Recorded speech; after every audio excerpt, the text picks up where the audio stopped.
Hello, TikTok. Fagger Freestyle here with another story time about the time I met a vampire. I tried to do this story the other day on live and it just did not work out. But anyway, I just decided to record a video. People have been asking me about the story, so here it goes. I'm a rideshare driver in New Orleans. So, of course, I encounter all types of people from all walks of life. So one particular ride was very interesting. Now, this was a couple of years ago when this occurred. And I'm going to tell you, for the most part, I remember what she said. I do not remember what she looked like.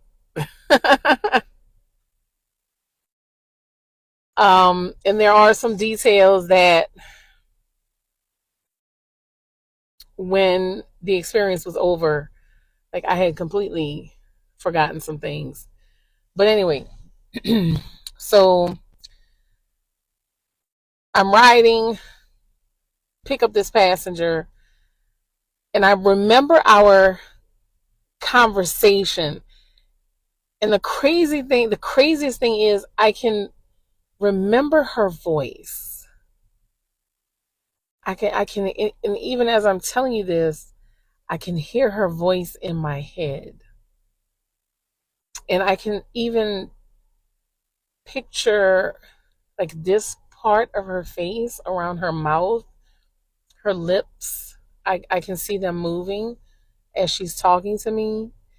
And I remember her hand being on my shoulder, and I remember what it felt like when she touched me.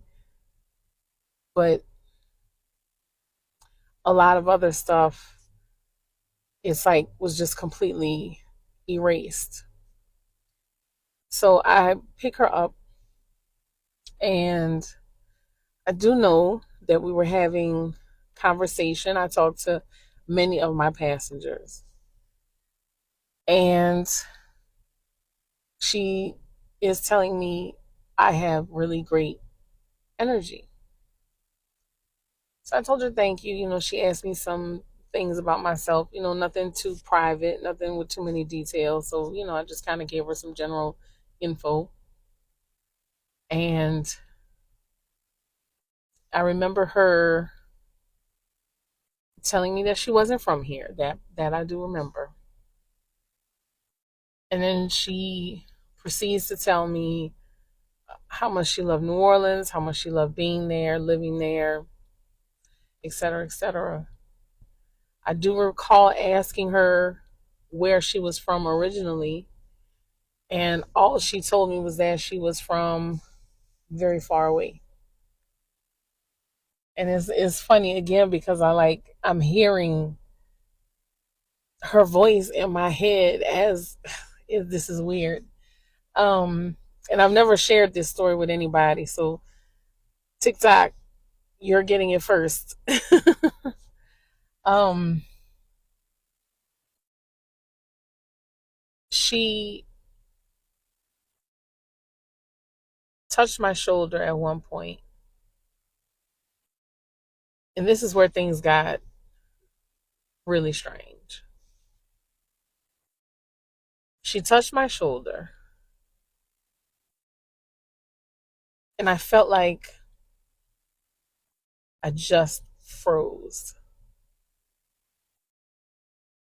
And even as I'm talking to you right now, I can distinctly remember that feeling of feeling frozen. And my hands were on the wheel because I could see my hands on the wheel. The car wasn't moving. And being frozen in that moment, I hear her voice, but not like I'm here talking to you. In my head, I hear her voice telling me, don't be scared, that she's not going to harm me. And then after that, we're moving again. And I remember kind of turning and looking like that. And she was sitting back in the seat and her hands were on her lap. And I said, what did you do to me? And she just smiled. And she says, I just leached some of your energy. And I said, what? She said, I just leached some of your energy. She said, this is going to sound crazy, but I can assure you it's true. I'm a vampire. She said, but I'm not the type of vampire that you've been taught about in books and movies. She said, those types of vampires exist, but they're very rare these days. I'm a vampire that feeds off of energy. And all I have to do is touch you to get it. She said, New Orleans is a great place for her and her kind to exist. And that there are quite a few members of their tribe, is what she called them. I think I remember this part of our conversation so significantly because I believe when she touched me, she implanted something in my mind, whether you want to call it a memory or a thought or an idea. But she gave me something of herself, probably, to where I can recall this portion of the interaction between us. Maybe she knew that eventually I would share the story with others and therefore maybe make it a little bit more acceptable for them to start, for her and her members to start presenting themselves. I don't know. I don't know why she even chose me for this. But she told me that there are vampires that survive off of good energy. There are vampires that survive off of bad energy. There are vampires that survive off of sexual energy. And there are vampires that survive off of blood. And New Orleans is the only place in the world where you can find members of all four of those vampire tribes.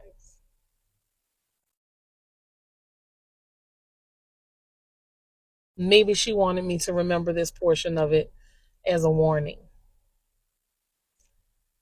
I don't know. But I know she wasn't lying just because of how I felt. And even now, it's crazy because I still feel like her hand is on my shoulder, which makes me wonder, when she touched me, did she create some type of psychic connection between the two of us? I don't know, but I think I need to end this. Anyway, I don't remember where I dropped her off at. I don't even remember dropping her off. The next thing I remember doing clearly was being in a part of town that I didn't remember how I even got there. And it was like 2 hours later. And I was just in a parking lot. Just in a parking lot. And I know it sounds weird, y'all. I think I probably shouldn't even recorded this. I probably shouldn't even be talking. I probably should not even be talking about this. I shouldn't. When we think of vampires, we think of New Orleans. But the Appalachian vampire is the original American vampire. Now, what people don't understand is in the 1900s, there were Romanian immigrants who came to the Appalachian Mountains because it reminded them very much of the Carpathian Mountains. And they brought with them this lore of vampirism. Now, this story comes out of Winston-Salem, North Carolina. There was a girl named Kira. Now, Kira said that she happened to be downtown one night with her friends and they were at this nightclub. She said, she was dancing, having a good time, when out of the corner of her eye, she spots this man standing by the bar. And she said he had this beautiful curly brown hair and he had bright blue eyes. And she said, he was just like almost perfect looking. Well, she said, when she was dancing with her friends and she was talking with them, all she could do was focus on this guy. Eventually, she said something was compelling her to go over and talk to him. So she walks over to this guy and she goes, "Hi, I'm Kira. How are you? Where are you from?" He doesn't say anything. She keeps trying to talk to him, but he's not speaking. So she goes, you don't really talk that much. And this guy then proceeds to grab her hands. And she said when she felt his hands, they were ice cold. And as she looked upon his eyes, she said there was this blank stare. And she said it looked like he was empty inside. And right at that moment, she has this vision of a woman screaming, and this guy is chasing her. Well, all of a sudden, she kind of snaps out of it, and she backs up a little bit and is kind of freaked out now. This guy looks at her and says, "What do you think of me?" And she says, "Well, to be honest with you, I think you're a little creepy now." And he goes, "I'm sorry. I'm still trying to learn to be human." And she said the next thing she knew, like she felt something telling her to go outside. So she started to walk out the front door. She goes down the road and she goes into this back alley. This guy follows her out. She said this guy came up right next to her, and next thing she knows, she's kissing this guy. And she said it was getting very passionate when all of a sudden he starts getting very aggressive. And she said he was grabbing her arms so hard he could feel the nails going into her skin. And she said, at this point she became terrified and started freaking out when she hears her friends say, "Kira, are you all right? Is everything okay? What's going on?" She turns, she takes off running to her friends. She's all frantic. And she says, this man I met at the bar, he was trying to attack me out in the alley. Her friends just kind of look at her like she's crazy. And she's like, "What are you, you don't believe me? There seriously was this guy." And they're like, "Kira, you were over by the bar alone. And you were talking to someone who there was no one there. And you walked out of the door alone. And you walked into the alley alone. There was no one with you."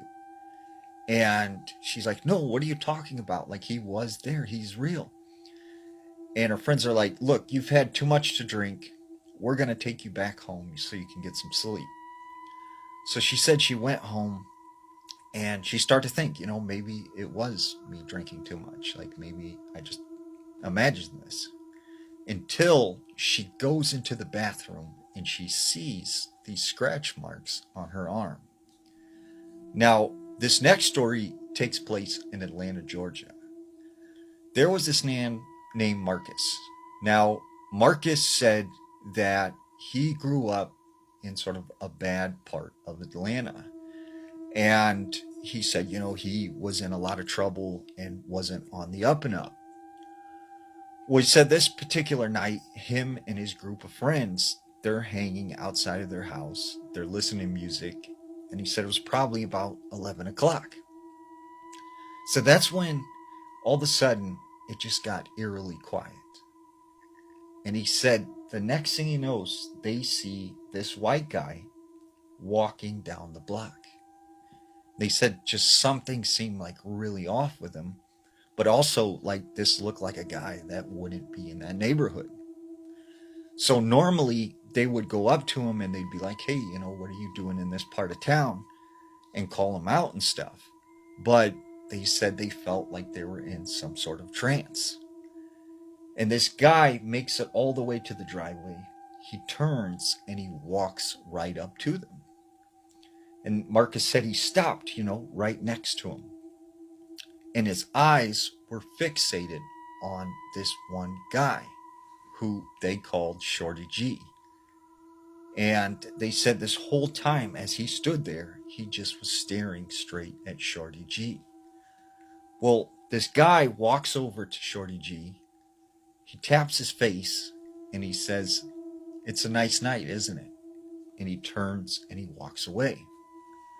Well, after this guy leaves, Marcus and his friends are kind of like fighting amongst each other. Like, why didn't you say something? Why did you let him punk you? Like, what's going on? And this whole time, they said Shorty G is just standing there like something was bothering him, like he was terrified or he had seen something. And he said, the rest of the night, Shorty G didn't say anything. And then finally he said, you know what, I'm going to go home. Like, I'm going to leave. I'll catch you later. So he walks back to his house, and the next day they're getting ready to all hang out. Shorty G doesn't show up. So they go to his grandma's house. They knock on the door, and the grandma's like, Shorty G never came home last night. I thought he was with you guys. And they're like, no, he said he was going home. For 3 days, they searched for Shorty G. They couldn't find him anywhere. And he said after about a week, they realized he was probably gone. And he said, at this time, they did not call the police. They handled things on their own because they did not want the police in the area. So he said he never heard from Shorty G again. Now, this next story takes place in West Virginia. There was this girl named Caitlin. Caitlin said that her grandmother came over from Romania. And she said she remembered this family story that when her grandmother was younger, her brother was unalived by someone, and they never were able to figure out who did it. And she said they buried him in a local cemetery.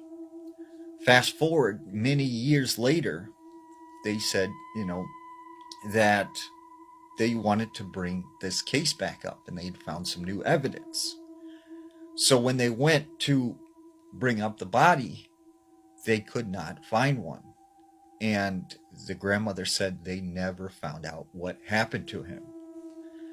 Well, fast forward now, her brother's daughter at the time, she now has a daughter. And her daughter was like 9 years old. Well, she's at home one night, and her daughter goes into the kitchen, and she said she sees this man standing next to the kitchen table. And she said he had a brown hat. He had this brown jacket on with some, 70s looking jeans. And she said the guy looked at her and said, "Don't you recognize me? I'm your grandfather." He turned and then walked out the back door. Well, she runs into her mother's room and she's screaming.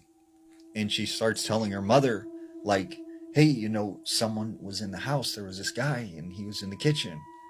And her mom's like, well, what did he look like?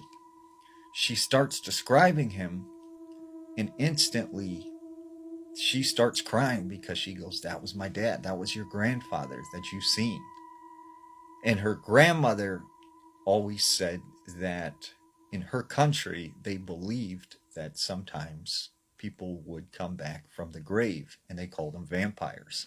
Okay, so y'all, I saw this post that basically says that the Vampire Diaries is actually based on a true story, and it reminded me of the time my boyfriend broke up with me, so I booked a flight to Spain. And I met this girl. So, I arrive in the beautiful city of Malaga, walking around, romanticizing my depression, and I decide to go to a tapa bar, to get drunk of course, and I meet this girl named Sophia. Now, Sophia was really cool. She was like from a village in Eastern Europe or something like that, and one thing leads to another, and we start having really weird conversations. So she's into like astrology, and we're talking about reincarnation and like woo-woo stuff like that, and out of nowhere, she's like, my grandma thinks that vampires are real. And I'm like, tell me everything. And she tells me a story about this man in her hometown who apparently lives in like this really old house. And he's lived there since her grandma was a kid, and he's never aged. Sophia said that apparently this guy looked like he was about 40 years old, but Sophia's grandmother said that he had looked 40 years old since she was Sophia's age. Now at this point, we're getting pretty drunk, and Sophia is like, yeah, I met him. And the weirdest thing happened. She said she shook his hand one time and she felt like all of the energy literally left her body. So she went home and told her grandma, and basically her grandma told her that he is a vampire, stay away from him, and vampires that suck on blood aren't real, but the vampires who feed on your energy are. So I drunkenly stumble back to my Airbnb and I cannot get this story out of my head. So what do? I do what I do best. I start doing research. And my research led me to this guy, Count of Saint Germain. This man is fucking weird. Let's talk about it. So as you can see, this is a real person. He is a European aristocrat.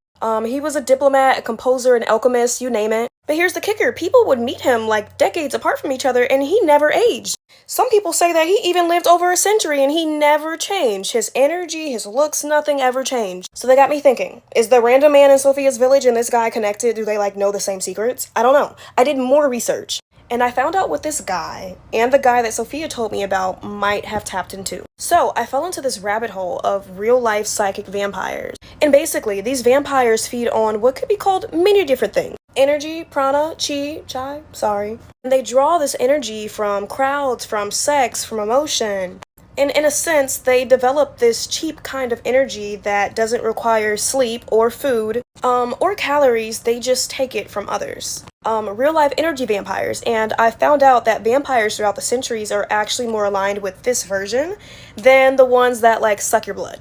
And yeah, that's the story. Imagine being stuck on this earth forever. Ew. I feel like I've been living under a rock. Have any of you ever heard of the Watford vampire? Apparently, since the 1980s in Watford, England, there have been stories about this vampire. For years, these stories that are very similar in nature all describe the same looking individual. Here is one of those stories. Creepy story time. So this person says that they are convinced that they met the Watford vampire. About a year ago, she met this guy at a pub. She describes him as having long white blonde hair, a slightly pointy nose, and looking like generally a guy in his 30s. His voice was smooth and hypnotic, and he had sort of a European accent. She said he never mentioned his name, but at the time, she didn't even notice. She said they spoke for such a long time, and she can't even remember one single topic that they spoke about. That night, she even dreamt of him in long, dark corridors. She said everything about it, the whispering voices, everything seemed so vivid.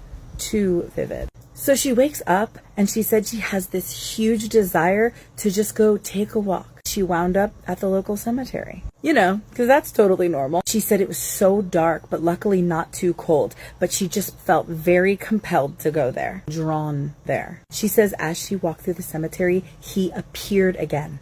And he just stood there staring, as though hanging out in a cemetery at midnight was just a normal thing to do. She said the next thing that made her blood run cold was his smile. But when he smiled, she went closer to him. She said she remembers speaking with him for a few minutes, but again, she cannot remember anything that they talked about. That it was all a blur, but after a few minutes, she just got this overwhelming, gut-wrenching feeling that she needed to get out of there. So she made up some excuse and she left. She said something about him just isn't right, like he's not quite a person. She started seeing stories all over the internet, and that's when she realized what she just met. Over the next few months, she did not go back to the cemetery, but she has had so many dreams about him since, and each one is more vivid than the last. So I'm going to keep going down that rabbit hole, and I'm sure I'll share some more stories of the Watford vampire. Let me know if you've ever heard of him, and also don't forget to follow for more creepy story time. Hello, this is Mercy Brown. She was a vampire. I'm just kidding. Maybe.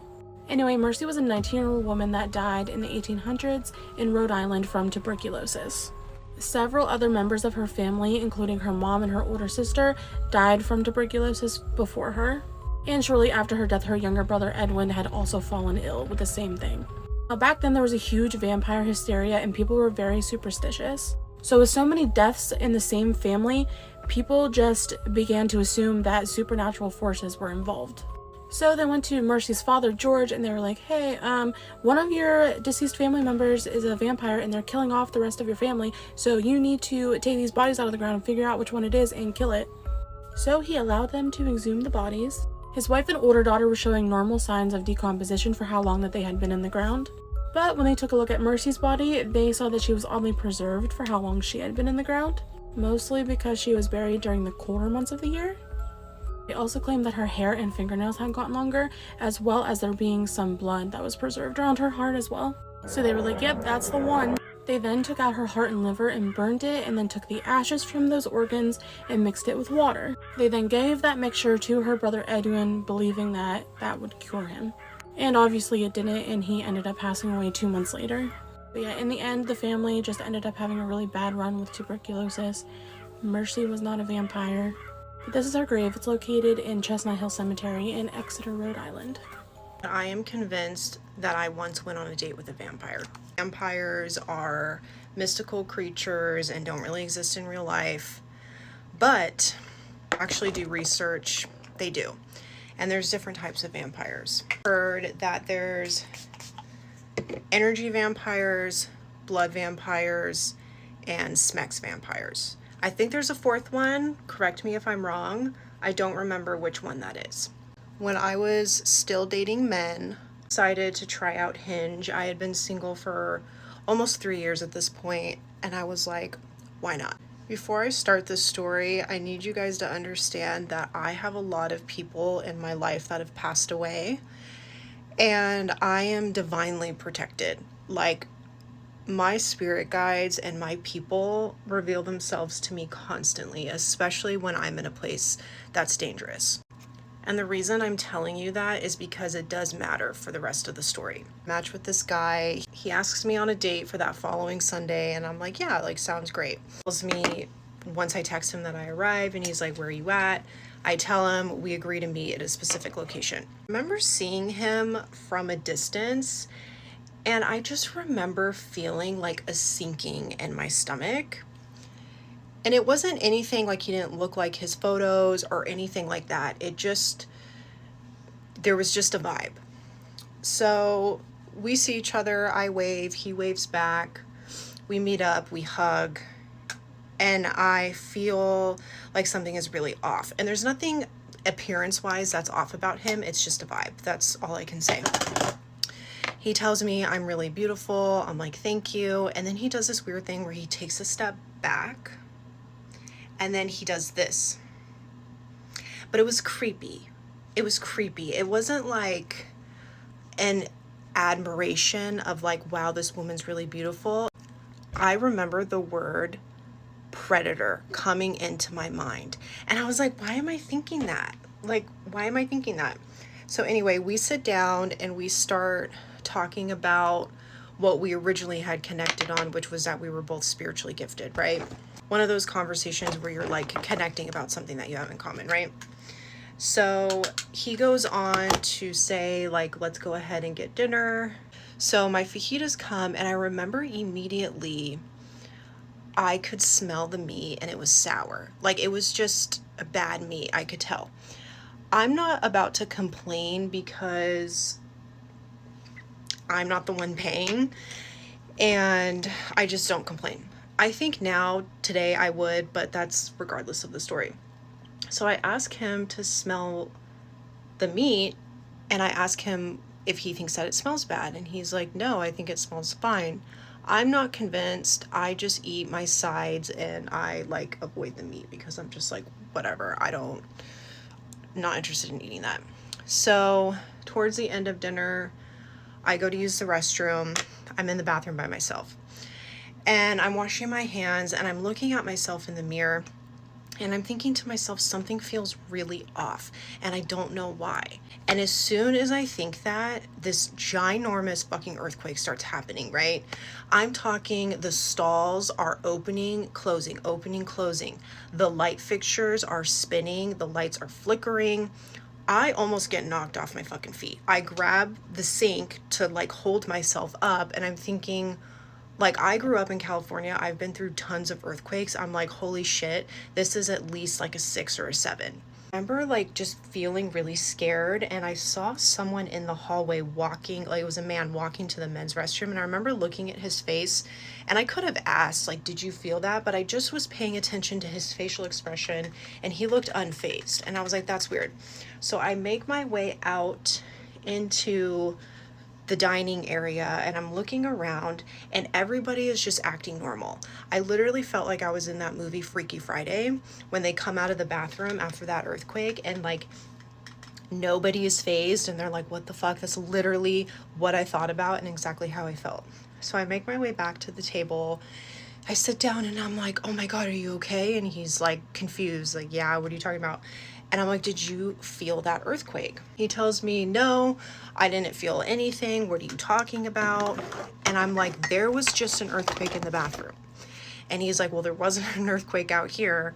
I am kind of just like, that was really weird, and I don't know what that was about. So we go outside, we sit on a bench, we're having small talk, and he asks if he can kiss me. Sure. I usually don't kiss on the first date, but I was like, whatever. I know you guys are judging me. Leave me alone. This man's lips were so stiff. Like there was no relaxation in the jaw or anything. And I remember feeling like he was watching me, so I opened my eyes, and his eyes were just wide fucking open. So I pull away, and I'm like, what are you doing? And he's like, what? And I'm like, you keep your eyes open when you kiss? I'm sorry, I couldn't help it. I had to say something. It was like, I can't just pretend like that didn't just fucking happen. Like, yeah, I do. Is that a problem? Yeah, it's a problem. Who does that? So I laugh. He does not laugh. I laugh. And I'm like, that's weird. I'm sorry, it's weird. He proceeds to try to kiss me, but I'm like weirded out. So I'm just like, like little peck, whatever. And then the street lamp right across from me begins to flicker. Remember I told you earlier in the story, I have a lot of people that have passed away, and I am divinely protected. One of the ways that spirit shows me I'm in danger, that particular spirit, is flickering lights. So now this has happened twice. It's across the street, and it's just one street light, and it's just flickering. And I'm like, okay, that's something to note. I'm beginning to feel kind of like uncomfortable, and I'm like, yeah, like I'm gonna get going. So he walks me to my car, we hug, and I just remember like when his chest was against my chest, I just felt this weird pulling sensation, and it wasn't in a way where, if you're an intuitive and you hug someone and there's like a genuine connection and you feel fulfilled, it was like something was sucking energy out of me. So I go home, and I remember on my way home, I started to feel extremely nauseous. And I knew it wasn't because of the dinner, because I didn't eat the meat, remember?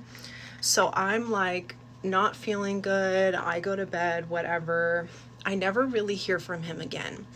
He texted me like a little bit and was like, let's get together soon. And then it just never ended up happening. That following week, I was so sick. I was in beauty school full time. I missed so much school. I was exhausted.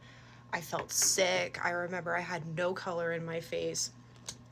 And I finally started to feel better, so I went to school. I saw my friend Brooke, who is also an intuitive. She was like, you look really drained. Are you okay? So I proceed to tell her this story, and I'm like, I know it sounds crazy, but I'm 90% sure that I went on a date with a vampire last week. And she believes me because we've talked about these things. We both know about the New Orleans stories. It's not like new information to us. She asked me a really interesting question. She said, after he kissed you, did his eyes look different? And I said, yes, they did. And as I'm telling the story and I'm getting to the part about the flickering streetlight, I've already told her about the earthquake in the bathroom. I told her about the swinging lamps, the bathroom doors. I've told her about the spoiled meat. I'm now beginning to tell her about the street light across the street flickering. As I'm telling her this, all the power in our classroom goes out. You hear like that sound when it's like all the power goes out. That was the sound that happened. Everybody in the class screams because it's pitch black and it was scary. And then we had to move to another classroom for an entire week. And I remember going out into the school and seeing if any of the classrooms had lost power. I remember like going into another classroom and asking that teacher, hey, did you lose power in here? She said no. It was only our classroom. And when we were in the other classroom for the following week, I remember peeking through our classroom, the one that lost the power, and seeing electricians literally rewiring the entire class. Like, it wasn't like just lights went out, like the whole system in that classroom failed. And it had to be completely rewired. And we were in this tiny ass classroom for almost, I think it was like a week and a half. It was probably like 10 days, like 10 business days. That was my experience. And I've always been a skeptic about vampires. I think that they're totally different in real life than the ones that we hear about in fairy tales and storybooks. But this guy definitely sucked the energy out of me, and it took a while for me to get my energy back. Now I do not hug people that I don't know. If someone tries to hug me, I put my hand out and I shake their hand. I'm not hugging you if I don't know you, because you just never know who you're connecting with. And if anybody wants more details on this story or how to look out for energy vampires, I will make more videos about it. After that, I never went on Hinge again. Vampires are real. And I want to tell you a story when I met a real vampire. This is crazy. So one time I was working as a chemical dependency counselor assistant, and I was called into a session, and there was a guy who was addicted to drinking blood. Crazy. My first ever meeting someone like this. And I sat down and we listened to his stories and everything. And as I started talking about, the miracle working power of Jesus, because the place I worked at was a faith-based organization. And when I started talking about Jesus, literally his teeth grew and turned into fangs. Now, guys, this is an honest story. His teeth grew into fangs, and his eyes became really black, and a really sulfur-like smell came into the room. And I stood back. The counselor I was with, also, we were kind of shocked by this. And then this person reached to bite my arm.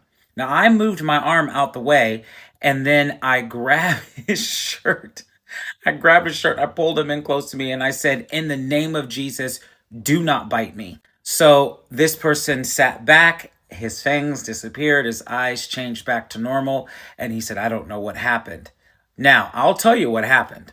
So vampire spirits are actually real. Okay, they're demonic spirits that looked like these hairy bat spirits that stand, upright like humans, and they possess people who continually give themselves over to the ritual of blood and other things like that.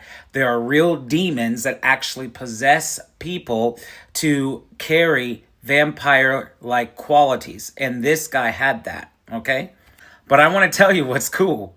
Jesus's name is so powerful. Jesus is the King of Kings.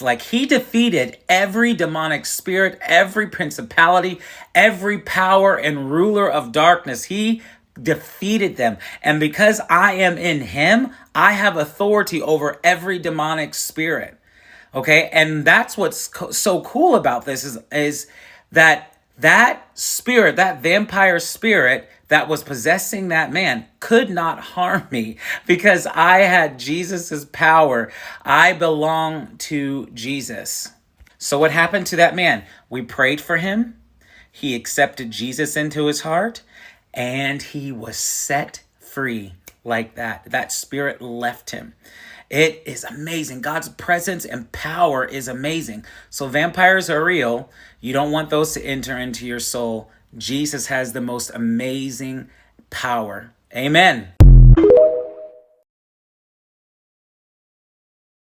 I'm seeing all these videos about vampires popping up on my TikTok For You page. And I never ever thought I would tell this story, at least in a public forum.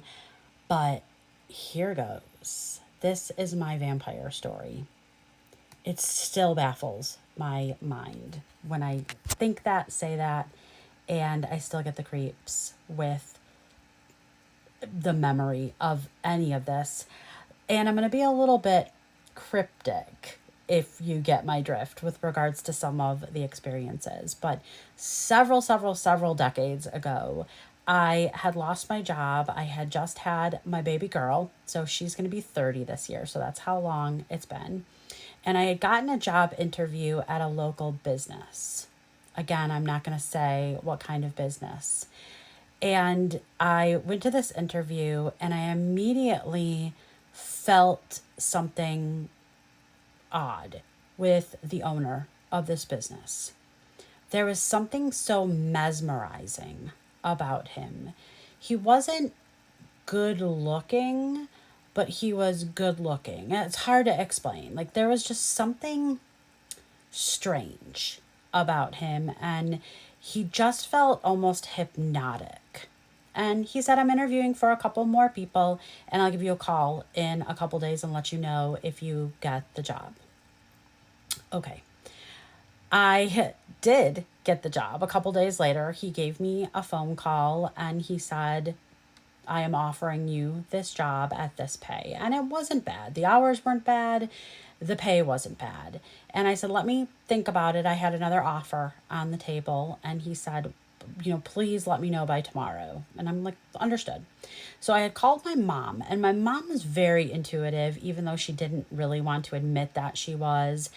And I told her, and I'm like, I got this job offer, and I didn't even tell her a lot of like the creepiness that this guy kind of gave me. And she's like, Christy, I have a really bad feeling. Do not accept this job. Do not accept the job. I'm telling you right now, something's not right. Do not accept this job. Now, this is a business that was in the person's family for a long time.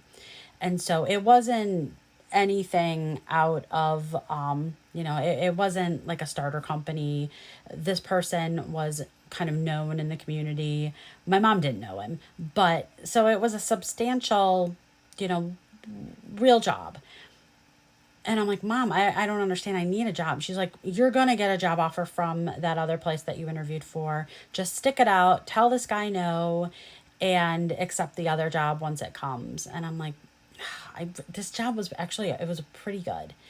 But I took my mom's advice and I called the gentleman the next day and I said, I'm so sorry. I am really honored, but I'm declining the job offer. And thank you very much for your time. And he's like, I will double your pay. Excuse me, sir? I will double your pay. Now, it already was good pay, but double the pay was a lot of pay. And I'm like, again, something felt really off. And I'm like, sir, I'm so sorry. I'm going to decline. And he's like, I'm going to check with you in a couple days.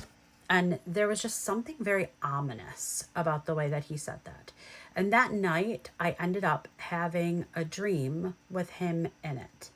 And it was very vampire-ish, is the only way that I can describe it.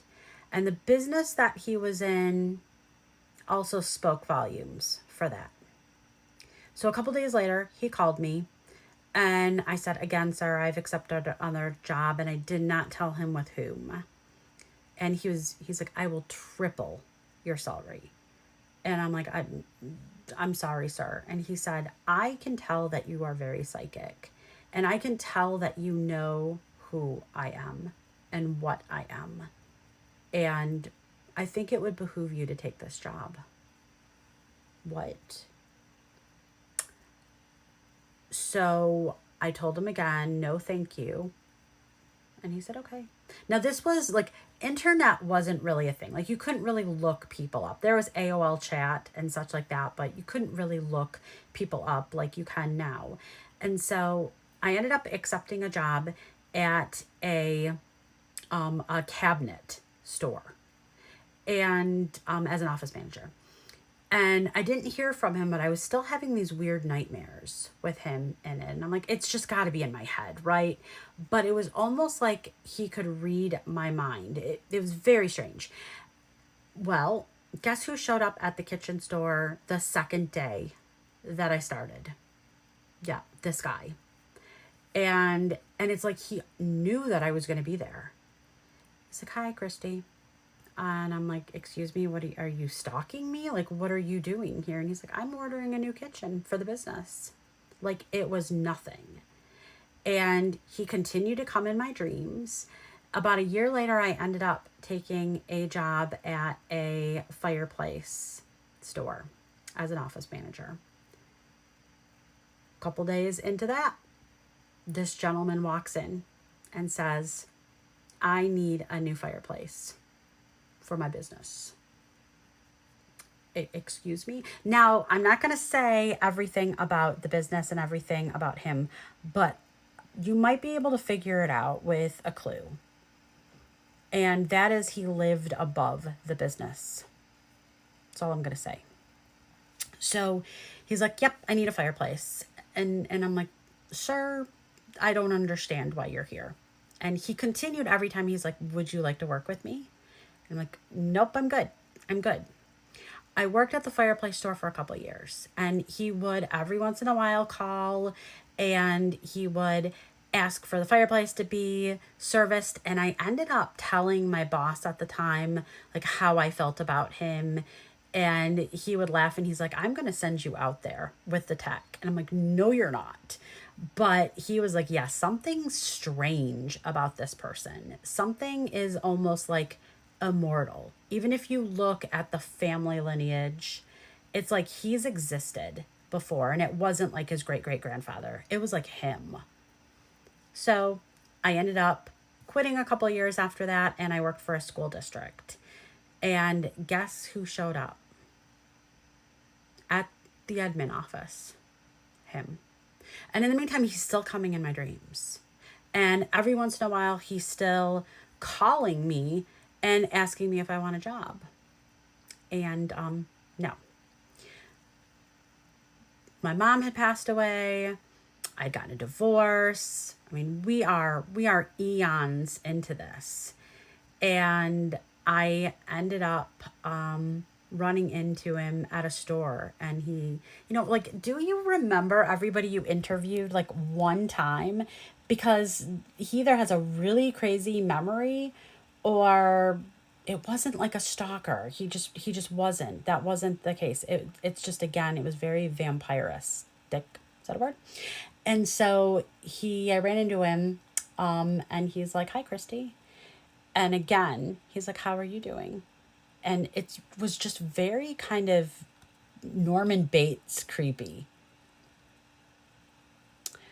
I ended up in the job that I'm in now. I'm a professional psychic medium.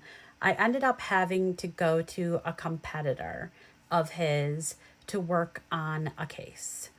And we ended up talking about this gentleman and his business. And I didn't say anything, but the owner of this establishment went, just Christy, make sure you stay away from, because he's a vampire. And I didn't laugh, and she didn't laugh. And she knew I knew, and I knew she knew too. So vampires do exist, and they don't necessarily wear capes. Sometimes they wear business suits, and sometimes they invade your dreams. And I feel as if there's a possibility that my life at that time was a little bit crazy, and it was because of the psychic sort of like vampire energy that he was sending to me, because he was mad that I did not accept a job with him. I would love to tell you more, but I don't want to open up that can of bats. Okay, what's up, y'all?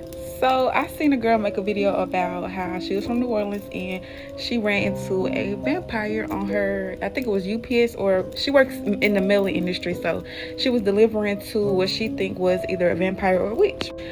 So I want to tell y'all my experience of New Orleans and like the whole vampire situation, because I know for a fact I ran into a vampire at University Hospital in Louisiana. So January 26th, my boyfriend got shot 9 times in our apartment. That's a story for another day because it's still an open case. So that night they transferred him from Alabama, because we're from Alabama, to Louisiana, the university in Louisiana. So at first it was good, you know what I'm saying? I didn't really have no suspicions or nothing. Like, it was just going good. After he had his surgery, you know, he was straight. And side note, y'all, I was gonna get him to do this with me, but his mouth is wired. Okay, so I think this was like a week later, maybe 2 weeks later, but I was up there for almost the whole time. Like, I only came home one time to take my baby to the doctor. So when I came back, things started getting a little weird. So it was this nurse. Every night, like, she only came at night. Every night she came, and every time she came in the room, it was like an off feeling. So the whole day, me and my boyfriend was watching on TV. You know, we just chilling. And I had made a joke. I was like, babe, you realize that every channel we turn on, every movie that comes on is about a vampire? Literally the only thing that we kept seeing on TV. So me and him was joking about it, and he was like, yeah, you know, this is the home of the vampires, blah, blah, blah, blah. Well, he wasn't really saying it, but, you know, I knew what he was trying to say. So that night, this lady came in the room, the same lady that comes every night. And mind you, my boyfriend, his veins are really hard to find. Like, everybody that came to take his blood, like, would take 2 to 3 tries to get his blood. But every night this lady came, she got it on the first try. So this specific night, this is the day that we was watching vampire movies the whole day. Mind you, that's the only thing that was playing on TV, right? So this specific night, she comes in the room, and she has an accent. So she came in, she was like, I came to take your blood. She has like a Jamaican accent, foreigner accent, so, you know. So he was like, he said, okay, blah, blah, blah. He was like, I like your accent.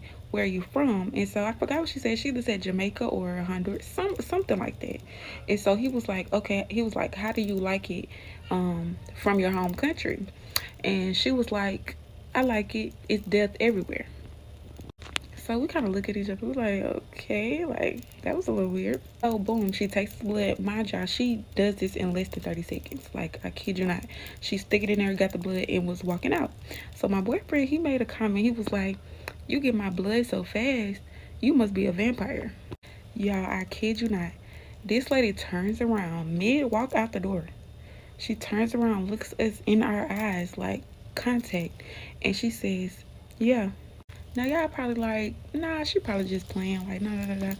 But you could tell the feeling that filled the room was like, don't F with this girl. Like, don't ask her no more questions, because yeah, something is definitely off. And you know, usually somebody will be like, boy, stop playing, like, I'm not no, you know what I'm saying, I'm not no vampire. Or they'll say something funny back. But she was so serious. Like, she was dead serious, y'all. Like, eye contact, facial expression, and walked straight out the door when she said yes. And I have more spooky story times just about things that I've experienced, because I'm a very spiritual person, and I feel spirits when they're around me. And I grew up, you know what I'm saying, seeing ghosts and do all that stuff. So if y'all want some more spooky stories, let me know, because your girl got it. All right. Everyone's talking about their vampire story, so I'm gonna tell mine. I don't really talk about it because people think I'm fucking crazy. And I am also someone who grew up, well, I wasn't raised in Louisiana, but I grew up in NOLA, hardcore. I have Cajun friends, Cajun family. I was a spicy dancer for a really long time and always went down to NOLA to, like, get an extra bag. And as a spicy dancer, I traveled all over the US. I danced in Las Vegas, NOLA, NYC, LA, anywhere that had a insane nightlife, like Miami, stuff like that.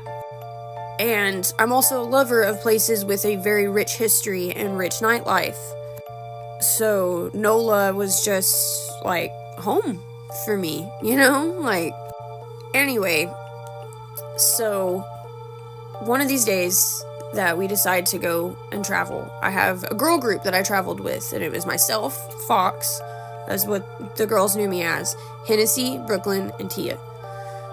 And we buddy systemed. We never left without at least one other friend. If we went out, it was a group of all of us, you know, like going out to eat or whatever. We never went out by ourselves, alone. One night, we're in NOLA. We decided that that was where we wanted to go. And if you know New Orleans, you know that it has a very, very rich history of the occult and strange things happening that can't easily be explained. And I know from my childhood and the things that I've seen that everyone kind of just brushed under the rug and was like, no, you didn't. Vampires, witches, werewolves, mermaids, fairies, there's a reason why our ancestors were talking about them way before the Bible was even made. And I'm a firm believer that while they may not be what we've read, they exist. And what I'm about to tell you only confirmed to me that these things exist. We just don't know about it yet. Or maybe they don't want us to know. Anyway, our plan was to be there for 2 weeks. And the first, I want to say maybe 3 days, we had already hit our goal with money. So we decided we were going to take like a 2-day, we were going to actually enjoy our vacation. We weren't going to work. NOLA has quite a few alternative or goth bars, speakeasy, pubs. There's also a lot of hidden speakeasies and pubs in the underground or wherever. I currently live in Oklahoma City, same thing here. Anyway, so we're at this club, and I, for the life of me, really can't remember what this club was, but I do remember that we were being harassed by a particularly fedora-wearing dude. And he grabs our friend Tia by the arm, and, you know, we're immediately like, whoa, hold on, big boy. But this guy comes over, and he kind of just, like, puts himself in between them and kind of shoos the, and, like, he doesn't say anything to this guy. He just looks at him. And the guy shuts up, doesn't even, like, try to fight him or rebuttal or nothing. He just walks away. I didn't necessarily think it was a little weird at the time, you know, because I was like, well, obviously, like, that guy could have gotten his ass kicked by our savior over here, you know. But when I looked at our savior or whatever, our guy, our knight in shining armor for the day, he was so beautiful, it was unsettling. Like, do you get what I mean? Like, he didn't look real. He didn't look human. He was so pretty. He didn't look human. And humans don't look like that, man. Like, there was something about him when I was looking at him that just hit my uncanny valley. Like, he looks human, but that's not human. Like, you know, the lady on the flight, that motherfucker back there is not real. That's how I felt. Now, granted, this was years ago, but, like, when that video went viral, I felt her because I went through that shit. And I immediately was looking at my friends like, y'all see this shit too, right? Like, I'm not the only one. His eyes were a color of green that I had never seen before. Like, they were, like, it was, like, hypnotic. Like, when you looked in his eyes, it was like, yeah, keep looking at me. Like, it was almost like you could hear his voice in your head, and it was weird.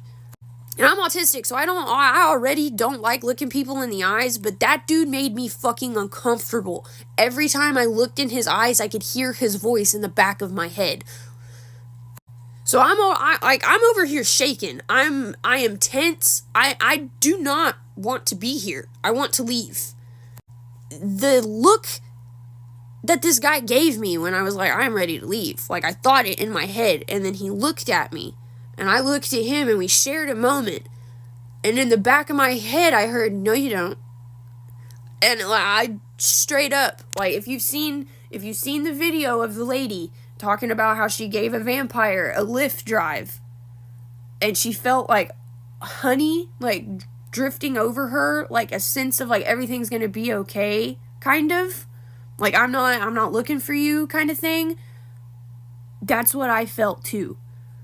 Like, just this weird warm sensation just running down my, like, from the top of my head down to my feet. Just this weird warm sensation of like, stop freaking out. You're gonna make this harder on everybody if you don't stop freaking out. So at this point, I calmed down because I've watched enough true crime docs to know that panicking is not going to get anybody anywhere. I start devising a fucking plan because in my mind, I'm not really thinking this dude's a vampire at this point. I'm really just thinking this motherfucker is going to kill us. Long story short, by the end of the night, he has convinced all four of us to go to this hidden speakeasy. Everyone else is fine with this. Like, oh yeah, let's go somewhere for people like us, is what this guy says. And all the girls are fucking down for it. They're ready to fucking go. They grab their purses. I'm like, we are going to get unalived. But we go. We go, and Tia goes missing at some point. We don't know where she's at. The guy that brought us here is also gone, and last we saw, he was with her. So already I'm freaking out. And I take a look around the room, and I notice that because I hadn't up until this point, because I was so focused on like trying to figure out how to get me and my girls out of this situation. I look around the room and I notice half of the people in here are human. The other half don't fucking look human. They don't look human. They look exactly like the motherfucker that brought us here. And now I'm starting to wonder, okay, we're in a fucking, like, coven of cryptids. I pull Brooklyn aside. I'm like, we need to get the fuck out of here. Like, I'm almost positive that we have walked into some supernatural shit that we are not ready to fucking deal with. Like, our mortal brains cannot comprehend this shit. She goes and finds Tia.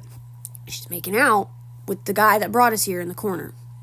And she decides that she's going to spend the night with him. We do our best to try to dissuade her from this. He convinces us, rather easily, might I add. He means no harm to her. He just wants to have a little fun. We're shitty friends because we let her do it. Because we felt convinced that he wasn't going to do anything to her. I didn't. Everyone else did. But she comes home. The next day, she comes back to our apartment or hotel room, whatever. Literally the next day, he gets her an Uber, brings, like, she's here, she's fine. This bitch is drained. Like, straight up, no color in her face. She sleeps for 2 whole ass days.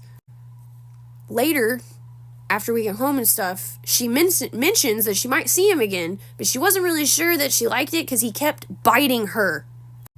And then she slept for 2 days? Bro, that was a fucking vampire, and you can't convince me otherwise. You just can't. You just can't. Y'all got another story time. Living in New Orleans, seeing witches, encountering witches and vampires. Lock in, y'all. Lock in, gang. There's a restaurant in New Orleans called, I want to say, like, For Your Child. I'm screwing the name up. I already know. I ain't going to even try to pronounce the name. From New Orleans, you know, but it's a boozy restaurant. I think it's on Canal Street, and they walk around and they offer you meat all day long. Lamb chops, steak, any bougie top tier meat. They got servers that dress in like these little weird costumes or whatever it's called, and they slice your meat and give you the meat. Top tier meat though. This is not just like chicken and little. This is top tier meat. You can go to like the middle part of the restaurant where it's like a salad bar and get your salad and then taste all the different meats. Okay, I'm at this restaurant. First time at this restaurant, y'all. I'm with some friends and this chick that I was messing with, right? We chilling, eating, waiting on, I think probably lamb chops or something. We having a good time. The vibes is immaculate. We drinking. vibing, eating, whatever like that. We in there for like probably, I'll say, an hour. The restaurant packed. Keep in mind, the vibes is immaculate as far as everybody that's in there. Okay, an hour, hour and a half for us being there. I kid you not, y'all. I turn my head, peeping the scenery out. I look at the door. It's full witches of vampires that walk through the door. It's finna get real. Hold on, I gotta sit up for this. Y'all, these girls walk through the door on some mean girl intro vibe, like that intro of Mean Girls when it's all slow motion and all 3-4 of them walking. I swear to God, this is how they came through the door, but they so cool, calm, and collected. All right, so I look at the door, I see them. I look back at the people I'm sitting with, and then I look around at everybody else and the restaurant, because the restaurant is a bougie restaurant. Like, this is where you get top tier meat at. It ain't cheap to go in that place. I'm looking at the attire, everybody. I'm kind of dripped down. They got on dresses. People got on heels. I look at them. They got on combat black boots, capes. I don't know why white people in New Orleans always want to wear capes. I shit you not, though. If you ever been to New Orleans or you from New Orleans, you know the white vampire looking people like to wear them damn capes. These bitches had on capes, combat boots. Everybody got on nothing but black. Okay, that may be normal to some people. Like, I ain't think too much about it, right? Because maybe that's just they drip. Okay, they walked past me, like behind my back, to get to their table. Bro, when I tell you the energy that I felt from them females that walked past me, my whole body immediately got cold. I remember my body getting cold. I remember like the hairs on my neck and my arms stood up like as they walked past. I'm like, who the fuck is these? Sabrina the witch's has motherfucking past me. Okay, they sit at their table. I'm not paying no mind. Like, okay, that was weird. Like, you can always feel the energy of somebody when they walk past you. I don't know about y'all, but I can, because I'm like super sensitive to energy. And I be peeping the scenery to everything. Whole time I might be a witch. Anyways, they walk past, I get the weird vibe. Bro, we in a restaurant. 2 minutes go by. The whole energy of the whole entire restaurant changed, y'all. I cannot make this up. I feel it changed. The people that I'm with get quiet. Like, the whole restaurant energy went down. Like, they came in there and it just shifted the energy. But they not bothering nobody. Like, they chilling with their capes and shit. We right here, right? And they table like right at where my other chat. I keep having to look back because I'm trying to piece together why the hell the vibes got messed up when they walked through. All of a sudden, nobody talking, nobody laughing, nobody joking. Everybody just like very like robotic, like still, like not the plant just fell out of nowhere talking about the story. My plant just fell down just talking about the story. That's weird. But yeah, nobody. And then at this point, I'm realizing everybody stopped getting the meat. Like the service that was coming around asking you, hey, you want to try this? You want to try that? Everybody, y'all, I kid y'all not, everybody in the restaurant stopped getting meat. Like, everybody started saying no. So at first I'm thinking like, oh, whatever they're offering probably is not something that they want. Like, okay. But then I'm dude come to me, he like lamb chops. Why did y'all turn down lamb chops? Anyways, time go by, they get their food, and I'm not even putting two and two together. I'm at an all. This is where I gotta clock it. I realized I'm at an all meat restaurant. Y'all, I cannot make this up, bro. I cannot make this up. I'm at an all meat restaurant. Everybody a lot of people, I'm gonna say a lot of people because I wasn't, but a lot of people who's getting the meat choices that the service is passing out, they meats is looking real raw. Now I like my shit medium well, but I don't like it raw. It's a lot of raw meat being served. I'ma just say. So I'm peeping at the witches. I just keep peeping because I can't. Like, they just stealing the show, but they not doing nothing besides being booted up by the face. Like, they just had very stale faces. Like, they wasn't enjoying being there, but they was only there like 10 minutes. And it didn't dawn on me till way after that. This is an all meat restaurant. Everywhere I look, I'm seeing cows on the plate still mooing. Man, I really think that was vampires. The energy was cold, just like the other story time that I did. Like the energy as they walked past me was cold. Like the energy was cold, not like standoffish cold. I'm talking about the room got cold when they walked past. It was like some Blade slow motion movie scene type of shit. They got capes on. There's no reason for you to be dressed like that at a restaurant like this. All they makeup the same. Nobody smiling. They not talking to each other. It was like they was there to stand on business and eat their food, but it also gave, like, now that I'm thinking about it, saying this shit out loud, it gave like a scene in Twilight or any vampire movie where they go out in public and they gotta eat, but they gotta act normal because they really won't tear up that food, but they gotta keep it calm, keep it cute because they're around humans. Oh my god, that my stomach hurt. Story time over, bro. That shit still give me chills to this day. New Orleans got some weird people in the city, man. This is definitely home of the vampires, voodoo witches.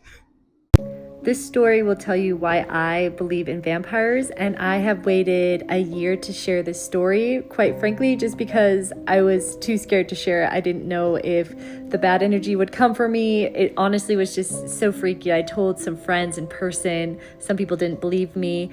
The thing is, I did not experience this by myself, so this is what happened to me. So I'm a real estate agent, and I was showing my partner a property that he was interested in because he is a real estate investor, and this was a foreclosure in the Cherry Hills area of Denver, and it was listed, I think, for just under $4 million, and it was still worth millions above that if it was all fixed up. So he was really interested, and he wanted to go check it out. So when we went, we saw that another real estate agent was there showing the property because there was 2 cars there. And as we started looking around the property, we could see them out in the pool house. We did not think anything of it. We ended up crossing paths actually at the pool house the first time we crossed paths with these people. So there was a real estate agent, and then there was an elderly man and 2 elderly women. But the thing is these people, I don't know how to explain this, but they looked like they were 300 years old, all of them.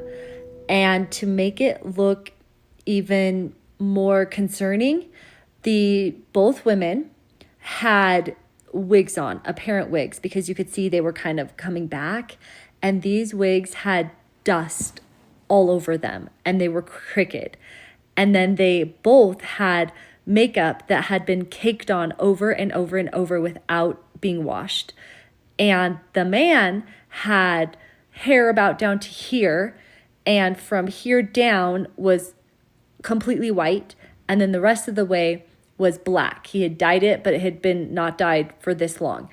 And the real estate agent looked to be their grandchild. I can't explain it, but she looked like them, but way younger. So when she saw me, she just asked for the code, obviously gave me the key, said they were almost finished and they were going to leave. And me and my partner were kind of startled, and I really wanted to look at them more. I was drawn to them. I just never seen people like this. What made it more concerning is the way that all 3 of them walked. They all walked exactly the same. They all had their head cocked to the side like this, and then they walked like they were dead. Like they all walked with 1 foot forward and then kind of dragged the back, 1 foot forward, just kind of like this zombie walk, very slow, and all 3 together. And it was the most honestly frightening thing I've ever seen. It just shocked me. And at the time, I did not believe in vampires. So I honestly wanted to say, hey, can I get a picture with you guys? I just had never seen people like this. And I didn't even know what to think. And I forgot to say, their face All three of their faces were pale white, like they had never seen the sun. So white. So we keep looking at the property. Now I have to add about this property. As we were driving over to the property, the listing agent called and he said, just some feedback that I've gotten. A lot of people are saying that the home feels dark. Now, I feel like it has a lot of windows and, I see that some of the walls are dark, but I don't feel like it, is dark and dreary, but let me know your thoughts. Well, at this point, I'm thinking about the real estate agent's words and I'm thinking to myself, the home feels dark, not that it looks dark, like it actually has a dark aura to this house. Now, this house was built in 1996 and it has fallen apart somehow. I don't even know how a house that's only 2 decades old has fallen apart like this. Like the pool, it had a pool in the back and the concrete and everything was destroyed. It was crumbling. Like the whole house felt like it was crumbling. Even if someone just vacated the house and left it, a home should not be falling apart like this. I don't even know how it got to this point. We see the other real estate agent and the 3 people they're showing the house to leave. They get in their cars and leave. So I don't think much of it. They're gone. Well, then we get to the primary bedroom and this bedroom is humongous. The carpet's been ripped out and the closet, the primary closet is huge, humongous. But it has this strange ladder in the middle of it going up to a bolted door that's bolted on the inside. And we just think, oh, that must be the attic. So then we go upstairs and we go into what is obviously a little girl's, I don't know if a little girl's room, but a girl's room, because although it was completely empty, it had flower switch plates on the lights and it had girl blinds on the windows. And when we went into the bathroom, you first go to the bathroom and then from the bathroom is a closet, a big walk-in closet. And on the floor of that closet is the door. The door that's bolted on the other side that goes to the primary closet. And at this point, I'm freaked out. I'm like, this house, evil things have happened in this house. It felt really bad. And other strange things to this house that I don't have to get into, but we basically at this point, we go down and now we're in the kitchen. And it's on the same floor as the kitchen is on the main floor. And who comes walking in? The man. The man that had gotten his car and left. He's come back without his real estate agent. And he's slowly creeping, walking to us. And I'm still drawn to this person. I can't explain it. I need to know more. Who is this person? So I walk over to him. My partner keeps trying to get me away. And he goes, "Hey, are you the real estate agent?" And he says this to my partner. And my partner says, "No, I'm the buyer. She's the real estate agent." And he just says, "Oh, I just wanted to know who this house's next victim was going to be." I mean, honestly, my everything went cold. Now, my partner remembers him touching me. I don't. But after he starts walking away, my partner actually grabs me into the garage and is like, "What the heck is going on? Is this the Addams family? Like, why do you keep going by them? Stay away from them. Like, they're scaring me." And again, at this point, I don't believe in vampires or supernatural things. I don't. So I wasn't scared of them. But here's the thing. The very next day from meeting this man who touched me, I almost die. I can't explain this, but I had to have been drugged through a fast food restaurant window, and I'm not going to say which one because it's the only time I ate something from somebody else. And they had got my order wrong. I had asked them to fix it. Now, I was driving home after eating this, and I had gone to the store, and now I'm driving home, and I wake up to oncoming traffic. Like, something is so wrong with me, and I'm confused. I had not had any substances at all. I don't have substances, and I don't know what's going on with me. So I actually pull over and get some coffee because I'm still confused, and I make it home, thank goodness.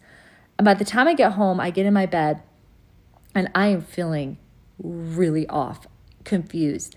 And my partner's like, what are you feeling? What do you feel like? And I'm like, I honestly feel drugged. And as soon as I say the words drugged, I knew someone had drugged.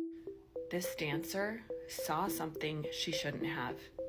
She lived to tell the tale. Did she encounter a real vampire? You be the judge.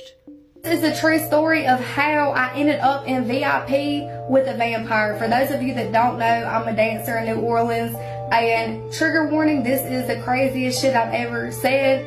Definitely the craziest shit I've ever seen. So last Friday, I walk up to a man at the bar, and he's very clean cut. We begin to talk. He tells me that he's a doctor, very charming, the type of man you would want to take to the VIP. So we ended up going to the VIP, and he wants to show me a picture of his girlfriend, which isn't unusual because some guys get off on other girls finding their woman attractive.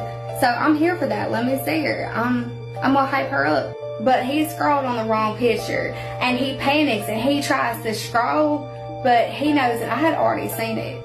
And he asked me, what do you think? And we're just both in the VIP room staring at each other like, I say, what is that? Because all I see is a girl on a bed covered in blood with a man with the home IV drip. My first impression is I'm in the room with a serial killer. He then proceeds to tell me that he likes to draw his girlfriends and rub it all over his body during, and then afterwards, the only way he can feel close to a woman is if he drinks her. So I say, would you like to leave me a tip? Because that was weird as shit. Just kidding, I didn't say that, but he did give me a $300 tip and said he was coming back. Vampires? Y'all want to talk about vampires? Okay. So I don't normally do talking videos because number one, I think I'm annoying, and number two, I am a real life yapper. So if I start, who knows where this is gonna go. But I've been seeing everybody getting on here and talking about their real life vampire stories, and so I wanted to share mine. So I'm in a PhD program, but in order to be able to afford life, I bartend.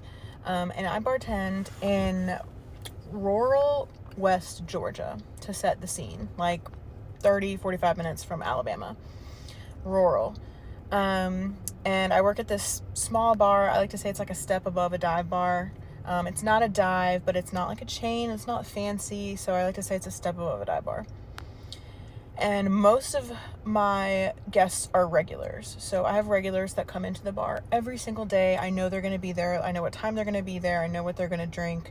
And maybe there's 3 or 4 new people on the bar side. The restaurant side is different, but on the bar side, maybe 3 new people a day, if that.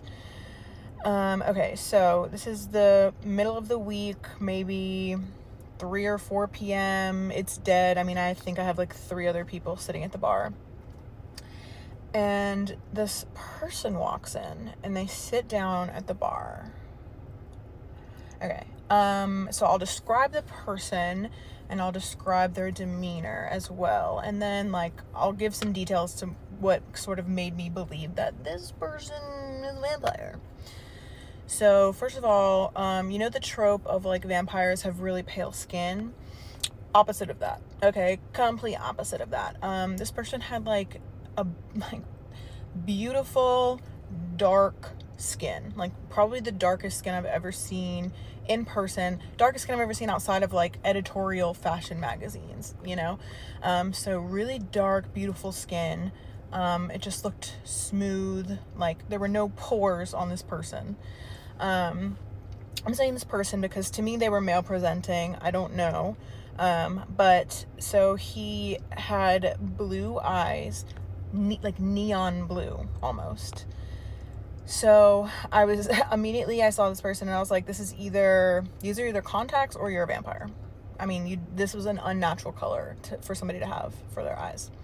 They were also wearing, I want to call it a frock. I mean, it was like a high-necked black shirt with long sleeves. And this is like middle of the summer, so people don't wear that in Georgia. So it was a very strange gear that they were wearing. And then it was the demeanor. So the demeanor was like,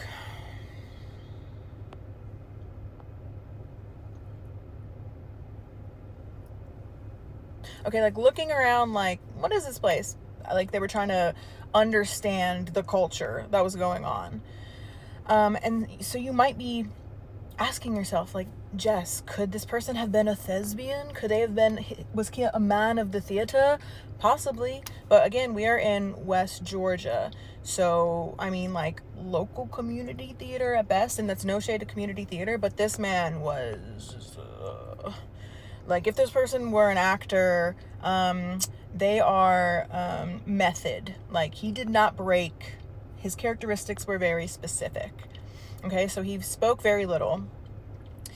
And then we only have 8. Sorry, I'm gonna pause. Okay, I'm not used to like holding and recording this because I never do this. But we only have about 8 beers on tap, okay? And one of them is a Yingling. So he ordered a Yingling. And I'm already thinking like, this could be a vampire. And what's interesting about Yinglings, I drink Yingling, I drink ambers and red ales. I like beers that are that color, that coppery color, and they have that coppery taste. And I like to tell people, I like beers that taste like a penny.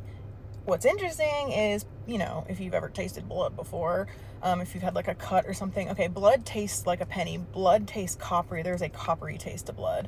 So I was automatically like, okay, evidence, you're a vampire. So he ordered a Yingling. He sipped it, and then he acted like it was palatable. Not that he was like enjoying it, but that like it will do. He did not want a food menu.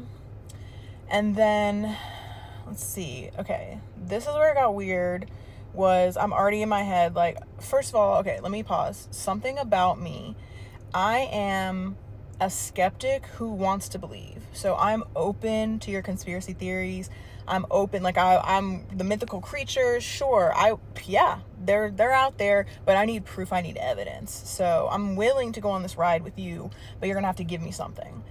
So I'm already like looking for evidence to prove to myself, okay, this is a vampire. And I have really bad hand eczema. So like, I don't know, can't really see right now, but like I get like open cuts. Sometimes they bleed.